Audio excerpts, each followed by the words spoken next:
Terima kasih Anda masih bersama kami dalam Bincang Inspiratif Kompas TV Lampung bersama saya Siti Tanya. Masih bersama dengan Pak Umar Ahmad.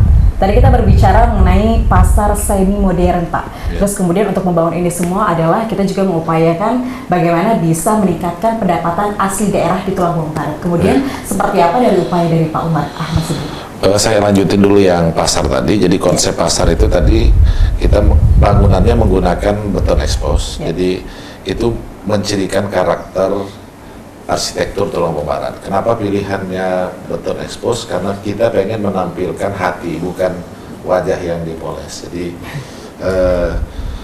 kesederhanaan yang sempurna, istilah filosofinya gitu. Terus kemudian nanti ada anyaman yang dibuat dari daur ulang plastik bekas. Kemudian nanti itu akan dianyam oleh sebagiannya dianyam oleh warga masyarakat Tulungagung Barat, kemudian sebagiannya lagi nanti ini akan dianyam oleh profesional bekerja sama dengan warga masyarakat. Tapi bahan bakunya adalah daur ulang plastik bekas.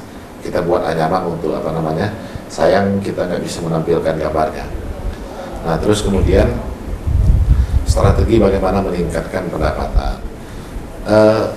Pendapatan Tulungagung Barat ini kan terutama sekali bersumber dari pajak. Nah kita pengen peningkatan pendapatan masyarakat Tulungagung Barat ini meningkat karena kehadiran orang di Tulungagung Barat. Nah oleh karenanya kita pengen menjadikan Tulungagung Barat ini menjadi daerah tujuan sebagaimana yang saya sebutkan awal tadi.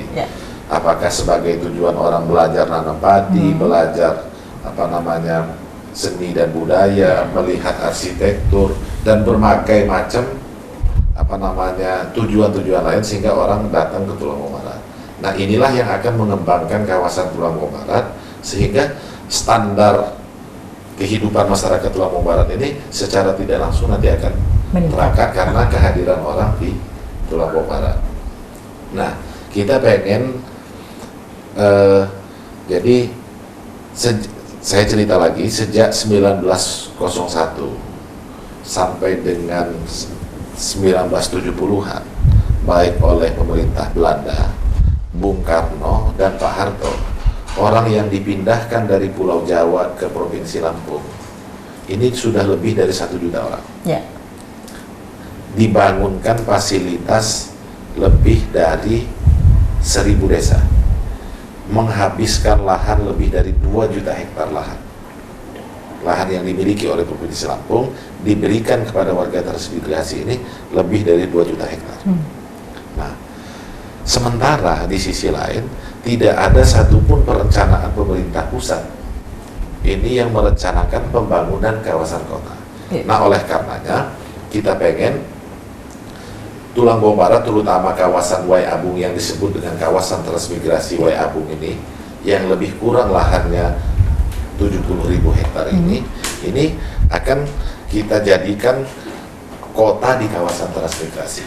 Akan dijadikan kota di kawasan transmigrasi. Nah, oleh karenanya kita sedang menggandeng Universitas Lampung, Institut Teknologi Sumatera, dan Institut Teknologi Bandung untuk merencanakan, dan beberapa arsitek, Adra Matin, dan beberapa seniman untuk merencanakan detail perencanaan kota ini.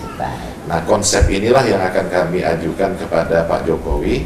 Pak Jokowi kalau bisa di masa pemerintahan Pak Jokowi ini ada model perencanaan pembangunan kawasan kota di kawasan transmigrasi.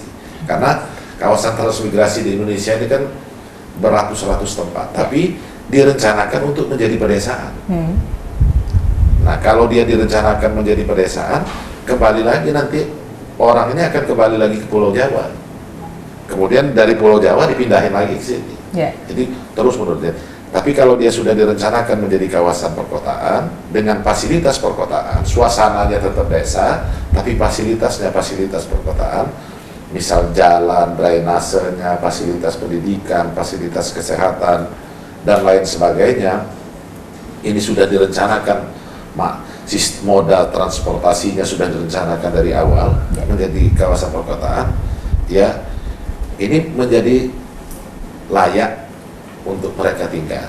Dan Tulungagung Barat itu siapa yang berkepentingan terhadap itu menjadi kawasan kota, karena ini berada di kawasan timur laut Lampung, sebagian Lampung Utara, sebagian Lampung Tengah, sebagian Waikanan, kemudian kawasan agroindustri Humas Jaya, Gunung Madu, dan Sugargo. Ya. Ini akan berkepentingan terhadap fasilitas perkotaan yang ada di Wayambung ini nanti. Bapak optimis ini akan berjalan dengan lancar? Kayaknya.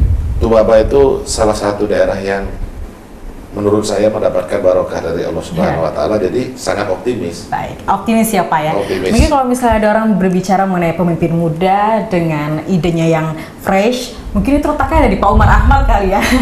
Baik, Pak.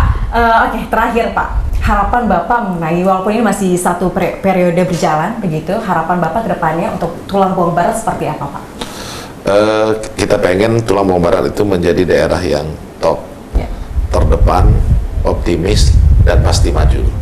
Dengan motonya Ragem Sai Mangiwawai, kebersamaan untuk keberhasilan. Baik. Jadi kita pengen karakter warga masyarakat itu juga memegang teguh prinsip neman, nedes, dan nerimo. Baik. Neman itu bekerja keras, nedes itu tahan banting, terus nerimo itu masyarakat yang memiliki keikhlasan. Nah, jadi neman, nedes, dan nerimo. Luar biasa, spesial untuk Tulang Bawang Barat ya Pak ya, Iya. dan juga khususnya untuk Provinsi Lampung.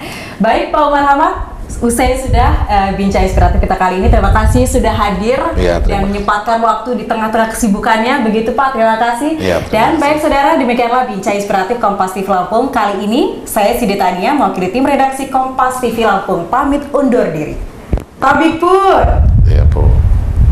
Terima kasih Bapak. Ya, makasih.